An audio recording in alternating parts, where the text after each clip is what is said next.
Welcome to the Great Detectives of Old Time Radio. From Boise, Idaho, this is your host, Adam Graham. If you have a comment, send it to me, box13 at greatdetectives.net, and follow us on Twitter, Radio Detectives. Become one of our friends on Facebook, facebook.com/Radio Detectives.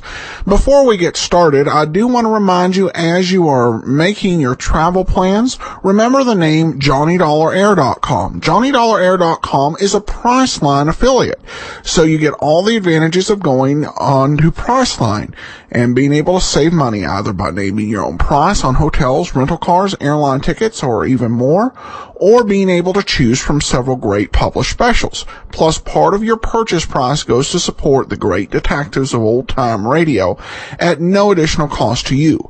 So remember, JohnnyDollarAir.com first when you're making your travel plans. In a moment, we'll play today's episode of yours truly, Johnny Dollar, and coming up later on, it's an episode of Manhunt. But here now is the Primrose Matter Part 5. From Hollywood, it's time now for... Johnny Dollar. This is Cal Mervyn, State Police. Well, Lieutenant, they found you in a hurry. Sure, I was home in bed, where any decent person would be this hour of the night, or morning, or whatever it is. You'll get no sympathy from me. I haven't even been to bed. What are you doing, Dollar? Living in a tree up there and using that Forest Service phone for your own private exchange? More or less. I've got another body for you, Lieutenant. That's a happy good morning. Who's this one? An ex-Chicago hood named Spade Keller. What did you do, kill him? No, he fell over a cliff, in a manner of speaking. That's 3 of the gang dead now.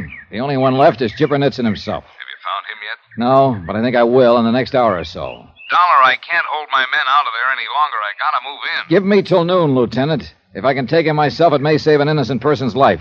He's a 3-time killer already. I know, and you've been selling me that story for the last 12 hours. That's what's held me back. But I've got to have more details. All right. A friend who's with me, a prospector named Jed Marsh, will meet you here at the Forest Service phone in an hour. He'll be in a green station wagon. When did you get a hold of a green station wagon? We haven't yet. We're about to steal it. So long, Lieutenant.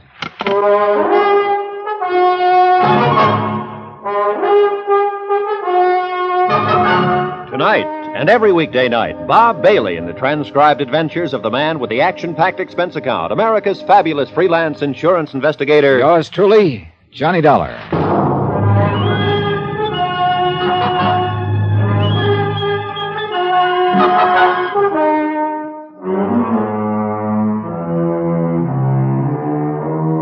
From Special Investigator Johnny Dollar, location Primrose Camp, Santa Rita National Forest, Arizona.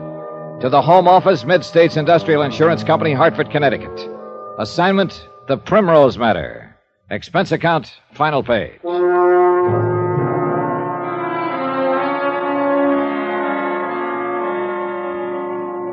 The Jippernitz gang had held up an armored truck in Kansas City, killed 2 guards, and fled with a $100,000 payroll covered by insurance. I'd finally tracked them down in the Santa Rita Mountains of southern Arizona. 3 of the gang were dead now, and only the Jipper himself was still unaccounted for. But he was close around, that I was sure of, somewhere near the Primrose tourist camp where I was staying. A lonely layout on a dead-end mountain road run by old Pop Bardell and his wife, and their daughter Jenny, whom I still hadn't seen. It was nearly dawn when Jed Marsh and I got back to the camp. There was no sign of life. We'd taken the keys to Pop's station wagon from the dead gangster's pocket. Jed got into the station wagon and waited until I was over at the cabin, then started the motor. I was counting on the sound of the motor to bring somebody out into the open, and the plan worked, partly. But it wasn't the Jipper who showed, it was Pop Bardell. Hey, what are you doing? Where are you going? He came running out of the living quarters behind the souvenir shop, tugging at his suspenders. Come back here. He didn't notice me until I walked up behind him. What the devil? What are you doing up? I'm an early riser. Anything wrong, Mr. Bardell? Wrong? Why, no. What do you think be wrong? I don't know, but I thought you seemed a little upset about something. Oh, it's just... Did you happen to notice who was driving my station wagon, Mr. Dollar? I can't say I particularly noticed. I imagine it was your nephew, wasn't it? I don't know. I didn't get out in time to see. Well, who else would it be? Your daughter, you told me, is in Tucson. There's nobody else here, is there? Except you and your wife? No, nobody else. I just thought maybe I reckon it was him, all right. He don't seem to be around. Is he in the habit of taking your car without telling you, Mr. Bardell? No, of course not. He must have just gone after something. He'll be back in a little while. You know, it seems funny, him having the keys to it. He's kind of taken over your place here, hasn't he? What do you mean? Well, taking your car the way he just did. And yesterday evening, when I wanted to rent a cabin for the night, you claimed they were all full, weren't going to let me have one until he stepped in and okayed it? Well, he's my nephew, one of the family. Somehow, though, I can't quite picture you as a man who'd let any other member of his family run things. Unless, of course, you happen to be in a position where you had no choice. What are you talking about? I think you know. Well, of course I got a choice. Why wouldn't I have? Not one, though, that you'd probably care to make, if I've got the setup here tagged right. You ain't no tourist, Dollar, and you ain't here looking for uranium. Who are you, anyhow? I'm a special investigator for an insurance company, the company that insured that $100,000 payroll that was stolen in Kansas City by Chipper Nitzen and his gang. What's that got to do with anything here at Primrose? Quite a bit, Mr. Bardell, because this is where the gang holed up. The two of them who were left after they shot their way through that roadblock down on the Nogales Highway. You're crazy. I'd know it if there was any strangers around here. You did know it. One of the two was the man you claim was your nephew. Now, wait a minute. Actually, he was a gangster by the name of Spade Keller. He's dead, by the way. He's dead? Yeah, that's right. It wasn't he that took your station wagon. It was a friend of yours, Jed Marsh. Jed? Why? What's he aiming to do? Meet the police on the road down below, tell them what the setup is here, and stall them off if he can. Long enough for me to have a try at taking Nitzen without giving him a chance to hurt your daughter. What do you mean by that? Last night, your wife told me Jenny was in a room ill. You said she was in Tucson. One thing's sure, she wasn't around here anywhere. Neither was Jipper. I think he's been holding her as a hostage to keep you and your wife in line. That's why you had to let Spade Keller pass himself off as your nephew. No, that ain't true. You're out of your mind. Am I? Jenny's in Tucson, like I told you. Your wife said she was here. Oh, she was upset. Sure she was, because of the danger to her daughter, the same reason that's got you upset. No, it ain't true. She'll have a lot better chance if you cooperate with me. Please get out of here, Dollar. Leave us alone. It wouldn't change things if I did. The police are going to move in at noon with 50 men and start a search. Chip is a 3-time killer already. One more won't matter to him. I can't help you. Please don't ask me to. He'll use her as a hostage, a shield, and try to shoot his way out. She won't have a chance. No. Your best hope is to tell me where he is. Help me get to him without arousing a suspicion. I can't do it. I can't take the chance. Yes, you can. Myra. Morning, Mrs. Bardell. He's a special investigator, Myra. He knows the whole thing. He says... Yes, I've been listening. I heard what he said. And he's right, too. Myra, that fella Nitzen said if we was I so know much... what he said. If we breathed one word of him being here to anybody, he'd kill Jenny first and then us. And I heard what Mr. Dollar just said, too. And he's right. We gotta take the chance. For Jenny's sake. It's all we can do now. I don't know. I just don't know. With the police coming in like they are, it's out of our hands now. She's right, Mr. Bardell. You can't do anything about the inevitable. It's a matter now of doing what's best and safest for your daughter. What else you suppose I've been thinking of for 2 days? It's still the only thing to think of. If I didn't agree with you, I wouldn't be here. I'd turn my information over to the police and let them go ahead and search the area. They'd get Nitzen all right, but not before he killed her. Oh, no. But I think I can prevent that. The Chipper doesn't know me. As far as he's concerned, I'm just another eastern tourist wandering around the mountains here. And because of that, I think I can get a lot closer to him than the police can without putting him on guard. Provided you'll help. He's right. We gotta do what he says. He's holed up in an old tunnel about a quarter mile back up the canyon there. They took some silver out in the old days. Not many folks even know about it. And your daughter's there with him? Yes, sir. Ma and me's been taking food to him twice a day, making sure she's all right. And she has been. I guess he knowed that's the only hold he had over us. You haven't been there yet this morning, have you? No, he don't expect us for around 10. Well, maybe by that time, if things go all right, he'll have more to worry about than whether he gets his breakfast or not. What are you aiming to do, Mr. Dollar? Make an early morning prospecting trip up that canyon. I'll take a pick, a Geiger counter, anything to help look the part. Now, here. I'll leave my gun with you, Mr. Bardell, and my wallet. You're going up there without no gun? Sunday prospectors from the east don't carry them. Wish me luck. I left a little while later with a complete kit and dressed to fit the part, even including a couple of sandwiches and a canteen of water to show I was planning to spend a full day in the hills. At the end of an hour, I was working my way down the canyon, shipping rock samples here and there, testing with a Geiger counter, apparently without a care in the world. The brush-covered entrance to the tunnel was only a few yards ahead of me, but I made a point of deliberately ignoring it. Finally, the mouth of the tunnel was only a few feet away. I pushed aside the brush as though to get at the canyon wall, then pretended to see the tunnel for the first time. I pushed aside some more brush, and I stepped inside.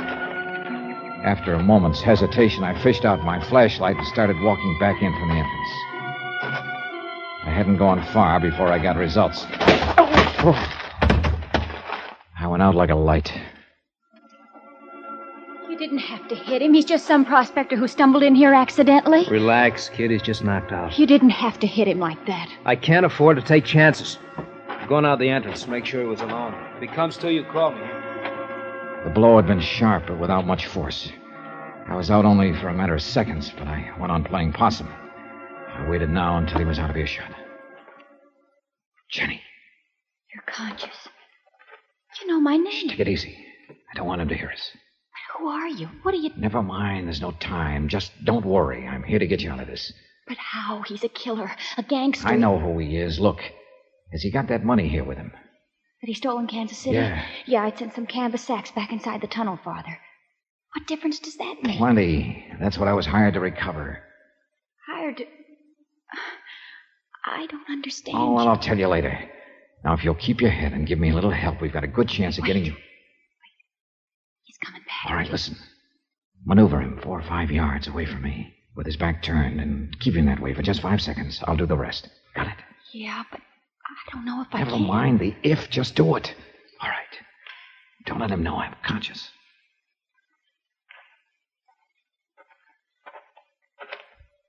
That guy still out? Yeah, I think maybe he's dying. Then let him. Come on. Get away from him. Leave him alone. It's inhuman to treat anybody that way. Oh, shut up. I got problems of my own. How much longer are you going to keep me here? I get a hunch that something is wrong. Things just don't feel right this morning. If I thought this guy had something to do with it, Chipper, I asked you how much longer. And I said shut up. How'd you like to make me shut up? Huh? How do you mean that? Suppose you come here and find out. Well, now. Took you 2 days, but you're finally starting to soften up. My huh? hand closed over a rock almost as big as a baseball, weighing over half a pound. And I came slowly to my feet. Chipper whirled around, going for his gun. Hey, what's the devil? I aimed for his head.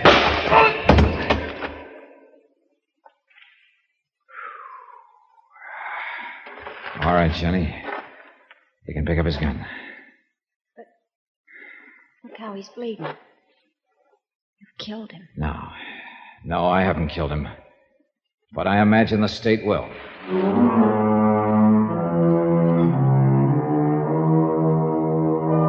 Expense account item 12, $309.45, incidentals in Arizona and transportation back to Hartford.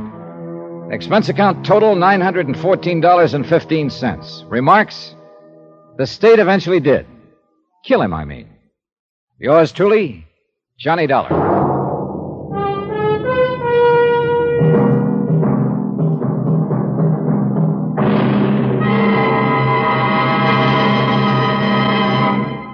Now, here's our star to tell you about next week's story. Ever chase a phantom? Well, believe me, I have. And I will next week in the Phantom Chase Matter.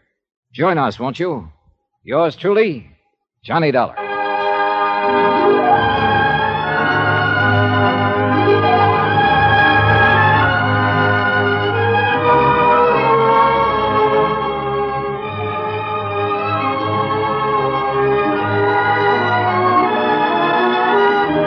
Your Yours truly, Johnny Dollar, starring Bob Bailey, is transcribed in Hollywood. Written by Les Crutchfield, it is produced and directed by Jack Johnstone. Heard in our cast were Marvin Miller, Junius Matthews, Herb Ellis, D.J. Thompson, Herb Butterfield, Tony Barrett, and Barbara Eiler. Musical supervision by Amerigo Marino. Be sure to join us on Monday night, same time and station, for another exciting story of yours truly, Johnny Dollar. Roy Rowan speaking.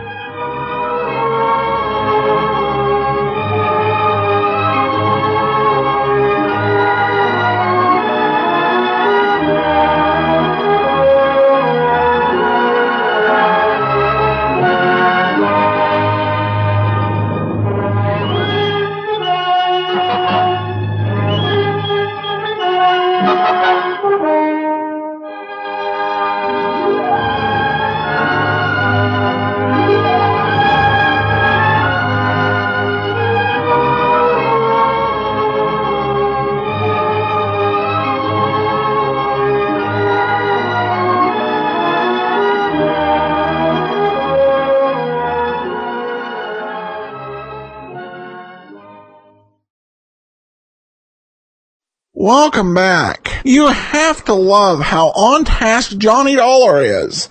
You know, he's lying there on the cave. An armed man who could easily kill him is only seconds from getting back, and he takes time to ask the hostage if she knows where the money is.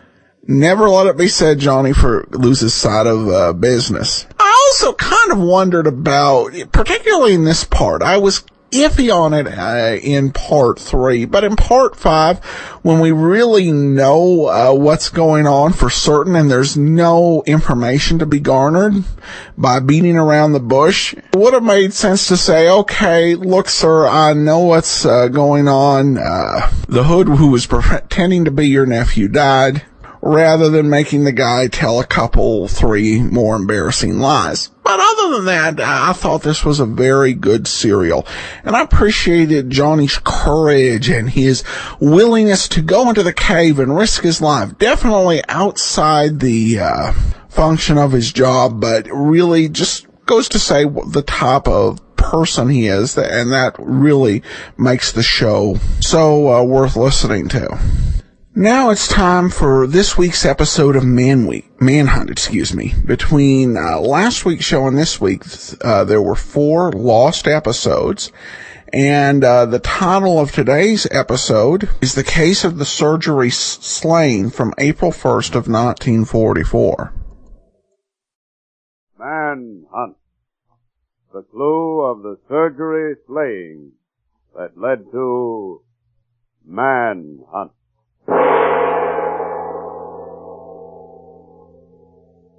No crime has been committed yet.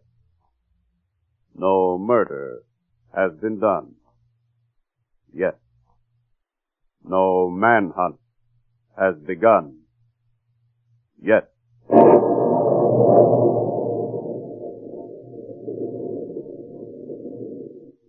Anesthetic administered, Doctor. Pulse normal. Good afternoon, oxygen nurse. Yes, Doctor. The light, they've gone out! The emergency light in the corner, Doctor. Bring it here quickly. Yes, Doctor. Nurse. Yes, Doctor. See if the electric plug is still in the socket. Hurry, please. I think something happened to the patient. I'm placing the wire, Doctor. The plug is still in the socket. There's the emergency light, Doctor. But it's not strong enough for you to operate by. Hold it over the patient, will you, please? Yes. Thanks. There won't be any need for an operation. Huh? Our patient has been stabbed to death.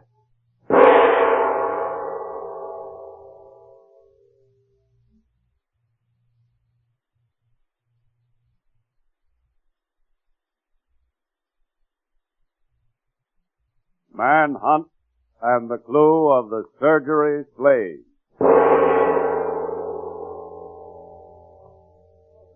Calling you to my laboratory door, wasn't it, Pat? Uh-huh. I'm calling, he says. Who's calling? I got tired of waiting for a phone call in my office, so I come in here. Oh, we're deeply touched, Bill. 3 seasons. Why isn't the velvet carpet laid out for the head of the homicide department? Oh, sorry about that, Bill, but you see, there were a couple of jitterbugs in here a while ago. Yeah? What about them? Well, you see, they were cutting a rug. Okay, I'm sorry. What kind of a call you expecting, Bill? Well, you know George Williams, the guy we've indicted? Yeah. Well, our key witness against him is a fellow named Bert Norris. He's being operated on this morning, and we can't question him until after the operation. You're waiting for a call from the hospital? Waiting for a call from the hospital. She says, no, I'm expecting a spirit message from an old ghost I used to know. Well, Norris's testimony could convict Williams, couldn't it, Bill? Yeah. When he talks, Williams can figure on getting 20 years. I'm dying to question that, Norris. That may be my call now. No, I've got it, Bill. Hello? Yes, just a minute, please. Thanks. Yeah, Morton speaking. Allen Hospital? Yeah? Yeah. Okay, be right down. Operation over, Bill? Yeah, it's over, all right. The hard way. Bert Norris was murdered on the operating table. What? Stabbed to death. I gotta get to the hospital. No, wait for me, Bill. I'm going to the hospital with you. What for? You looking for a way to kill time? No, Bill. I'm going to look for a murderer who picked this time to kill.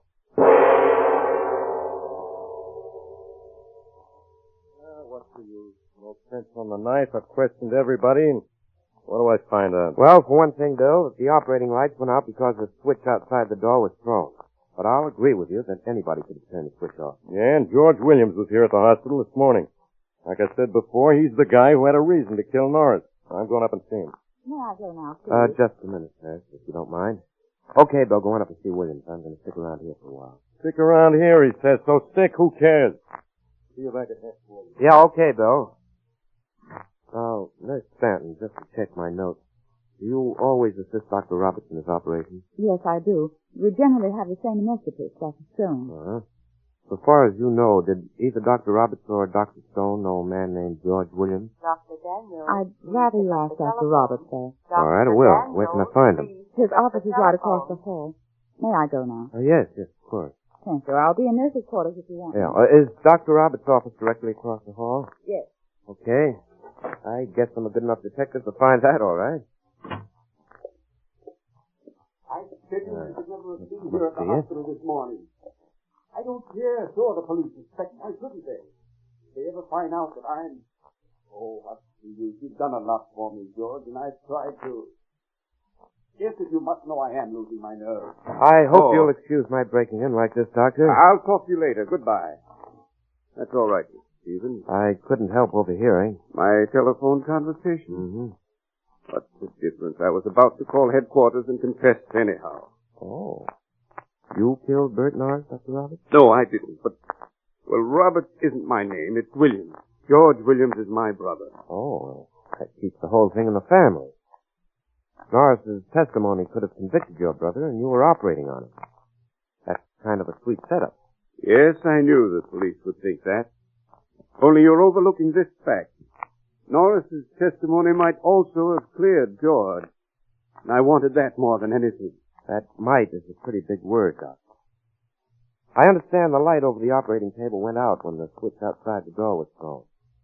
Your brother was in the hospital. Could he have gotten that close to the operating room without being seen? I don't know. That's as good as telling me he could have. You think we had it arranged that he was to throw the switch and I was to stab Norris? I don't think anything, but it could have been done that way. You don't give me credit for very much intelligence, Mr. Stevens. When the investigation disclosed the fact that I was William's brother, wouldn't that be pretty obvious? Yes, it would. Tell me something, though.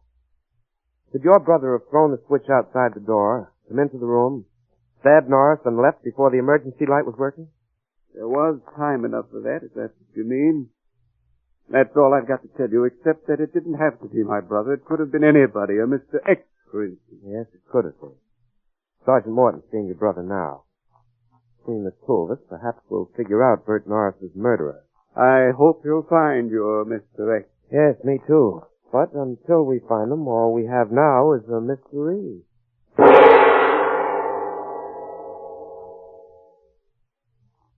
Keep on saying, William. You had every reason in the world to kill Norris. And all the opportunity, too. Why don't you get lost, Sergeant? You can't prove a thing except circumstances. Circumstances, he says. Guys have gone to the chair on circumstantial evidence. A whole lot more have gone free. All right, I was in the hospital. Why shouldn't I have been? I'm out on bail. I can go where I like. Yeah? You want to take me downtown? All right, I'll go. But you better have a reason for booking me. I'll book you on suspicion. Then I'll have you right where I want you. You're going to have me right where I want you. I'll set up a yell that I'm being persecuted that'll take you out of plain clothes and into a uniform so fast you won't know what hit you. Okay. Don't think you're scaring me. I'm not scaring you. I'm begging you to arrest me. Begging me to arrest him, he says. I got a good mind. Sergeant, you had a good mind, you get out of here.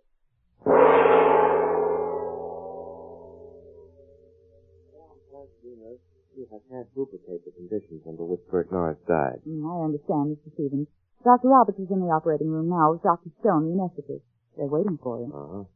How long has Dr. Stone been at the hospital, nurse? I don't know. Many years, I imagine. I'm relatively new here. Dr. Roberts and I came here together about 6 months ago. Uh-huh. Where did he come from? A little town upstate. He was doing general practitioner work to get experience after he got out of medical school. And you? I was his nurse there. My hometown. You came here with him. Why? Doesn't make much difference during this work, Mr. Stevens. There's always a job somewhere for us to do, and Dr. Roberts and I got on very well back home. Medically speaking, of course. Of course. Shall we go into the operating room? Yes, in a minute.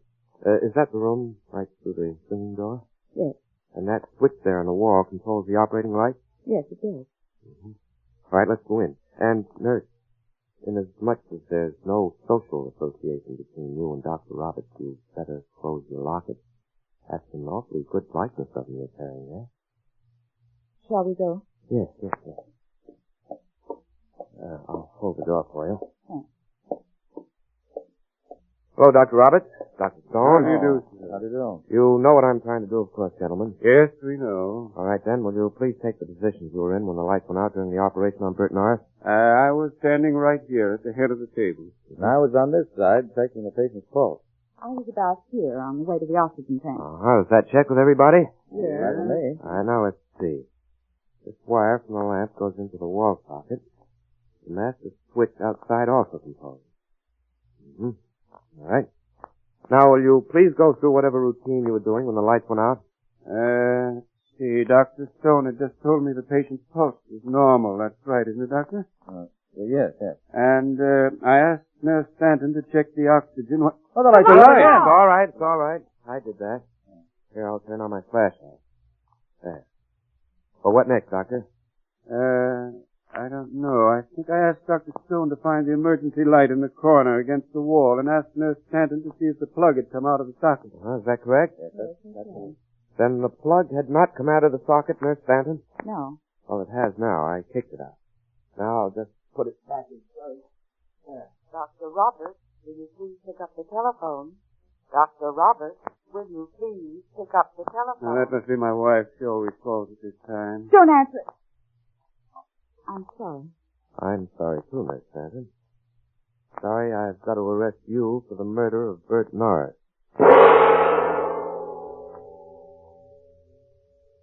This county George Williamsville. Only the 2 doctors and the nurse could have killed Norris. Why discount Williams? He could have done it. Thrown the switch and found his way to the table in the dark, Bill? I doubt it. No, it had to be one of the other 3. But they were all in the operating room when the switch was thrown, Drew. Oh, no, they weren't. No? Now, here's what happened. The nurse kicked the plug out of the light just as I did, and then she stabbed Norris. It took only a second then to go outside the door, throw the switch, and back in. Okay, but the plug was still out. Yes, but the first thing she did at Dr. Roberts' request was to see if the plug was in. Well, it wasn't, of course, but she put it back in. Mm-hmm. The lights didn't go back on because she had thrown the switch. Well, that's fine, but why did she do it? Well, she was in love with Dr. Roberts, that's why. He told me just now. See, she had threatened him that unless he divorced his wife and married her, she'd ruin his career. Well, even if he couldn't place the blame for Norris's murder on Roberts, the notoriety wouldn't have helped him any. Well, it was the motive. So that's the payoff, huh? This Norris was knocked off by, what's the name again, Drew? Just make that nurse to you, Bill. Nurse to me. She says nurse to you, too. What's the dame's name?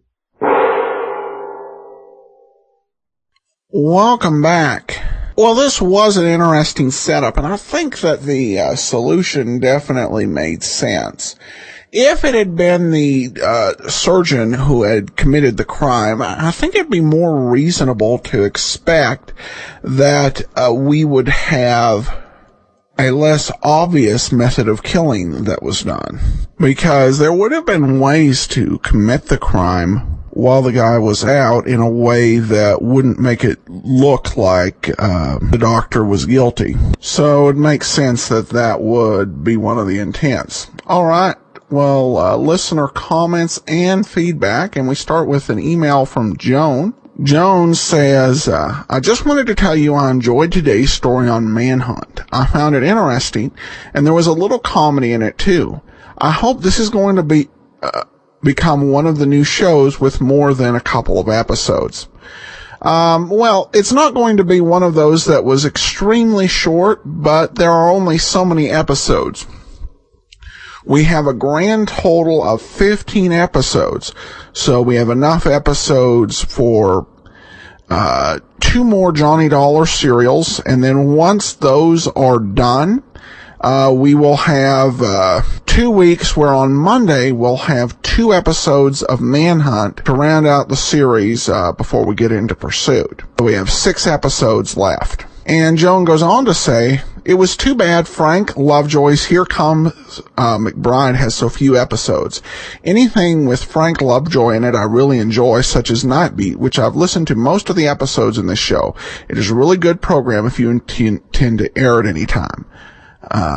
Thanks so much, Joan, and we definitely intend to air it. And in some ways, it's a good thing that Here Comes McBride didn't work out and become a show that lasted a year or two.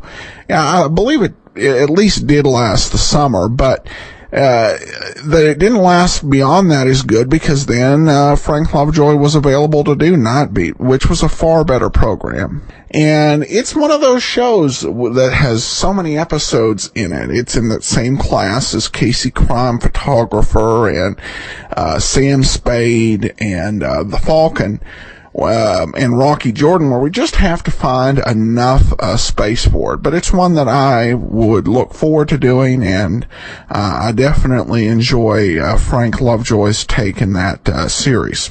Gary comments, hi Adam, nice April Fool's Day routine.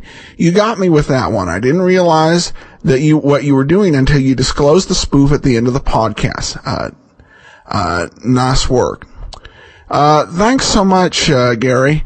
Actually, this is 2 days after I uploaded the podcast, and that's the first comment I heard back on it. At least, that's when it's being recorded, so we'll see how many folks actually caught it. But I appreciate your comment. And then we have some comments from Facebook. Lori says, I watched the Columbo series pilot, Prescription Murder, tonight, and Virginia Gregg was in it. It is so cool to see her in person. Yeah, she did her best work probably over radio, but she was just a true professional in everything she did. And then a comment from Travis. I'm an improviser studying at the Second City in Chicago, and I started listening to the podcast while at work to pick up on the lingo and style. I'm now without a doubt hooked on Johnny Dollar. My posture literally tenses up during the intense moments, and I'm sure the people working next to me wonder what on earth I'm listening to. Keep up the great work. Well, thanks so much, Travis, and good luck on that training. I love improv, and try to get to the local comedy sports family-friendly improv here in Boise at least once a quarter. And it's wonderful entertainment. All right. Well, that will actually do it for today. Join us back here tomorrow for Police Headquarters, and we will resume on Monday with another Yours Truly Johnny Dollar serial. And then we'll be back on Friday with another episode of Manhunt. In the meantime, send your comments to box13@greatdetectives.net. Follow us on Twitter, Radio Detectives, and become one of our friends on Facebook, facebook.com/Radio Detectives. From Boise, Idaho, this is your host, Adam Graham, signing off.